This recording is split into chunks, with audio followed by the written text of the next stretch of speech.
اس واقعے کے بعد میں نے خلا کی درخواست دائر کر دی. مجھے اس کے لیے زیادہ تگدو نہ کرنا پڑی.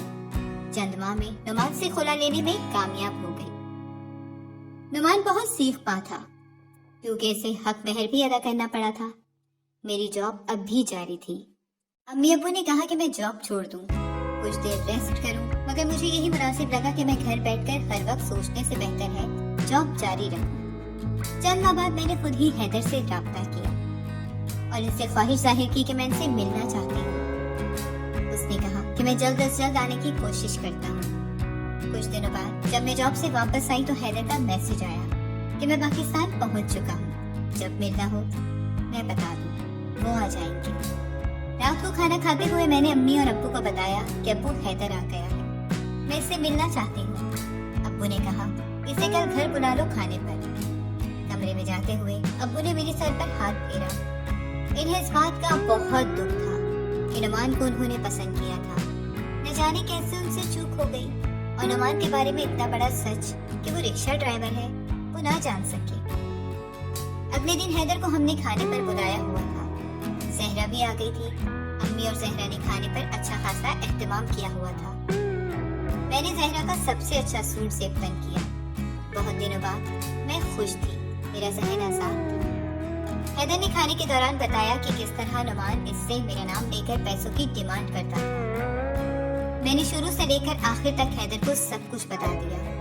نعمان کے بارے میں جان کر حیدر بھی ششدر رہ گیا. کھانے کے بعد جب میں چائے بنانے کچن میں گئی تو حیدر نے ابو سے کہا کہ میں بطول سے نکاح کرنا چاہتا ہوں. ابو خاموش رہے اور کہہ دیا کہ اب فیصلہ بطول ہی کرے گی, جیسا وہ چاہے گی ویسا ہی ہوگا. ہم نے ایک بار فیصلہ کر کے دیکھ لیا. ہماری بیٹی نے اس کا بھگتان بھگتا ہے, اس لیے اب وہ چاہتے ہیں کہ میں اپنی مرضی سے فیصلہ کروں. حیدر بولا نہ جانے آپ نے میرا رشتہ پہلے قبول کیوں نہ کیا. نہ جانے کب اس چیز سے باہر نکلیں گے کہ خاندان کیا کہے گا, لوگ کیا کہیں گے. خیر شاید یہ برا وقت دیکھنا بھی قسمت میں تھا. چائے پیتے ہوئے ابو نے میری رائے مانگی تو میں نے کہا کہ میں بھی حیدر کے فیصلے سے متفق ہوں. یوں چند دن بعد نہایت سادگی سے ہمارا نکاح ہو گیا. حیدر 2 ماہ کی چھٹی پر آیا تھا. خاندانی چپکلش کی وجہ سے وہ مجھے اپنے گھر نہ لے کر گیا. یہ 2 ماہ پہلے ہم نے امی ابو کے پاس ہی گزارے.